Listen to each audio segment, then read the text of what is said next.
अप्परला dolphin चौकामध्ये लेक टाऊनला जाताना इथं स्पाइस गार्डन म्हणून रेस्टॉरंट आहे बघा, दिसते तुम्हाला मागं बरोबर. तिथं आपला कस्टमर गेला आहे आणि आपलं भाडं चालू आहे, आपला मीटर इथं चालू आहे.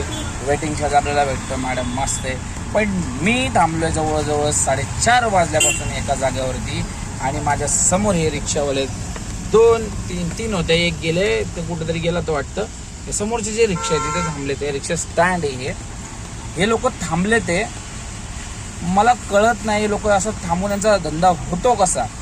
आता अशा लोकांना जेव्हा आपण जाऊन विचारतो ना मित्रांनो की बाबा रिक्षा मी घ्यायचं मला धंदा होतो का, आता अशा लोक तुम्हाला उत्तर देणार नको घेऊ मी पछतावतोय रिक्षा घेऊन.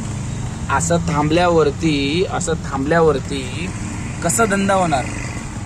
आज तुम्हाला लिटरली सांगतो मित्रांनो, ओला पण वाजत नाही, उबर पण वाजत नाही. ज्यांना माहिती आहे रॅपिडो पण वाजतंय असतात, छोट्या मोठ्या वाजत आहे, पण तरी पण तुटत 10, 15, 20 करत 1,000-1,500 रुपयाचा धंदा जमा.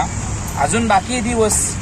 पण ह्या असं थांबल्यावरती कसं धंदा होणार, करायचं काय आणि हे लोक समजावणार कसं. बघा माझं म्हणणं असं आहे की प्रत्येक क्षेत्रामध्ये काही ना काय असतं, कोणाला सिक्रेट सांगायचं नसतं. अरे याच्यात सिक्रेट नावाची काही गोष्ट आहेच ना, त्याची काही टेक्निक असतात.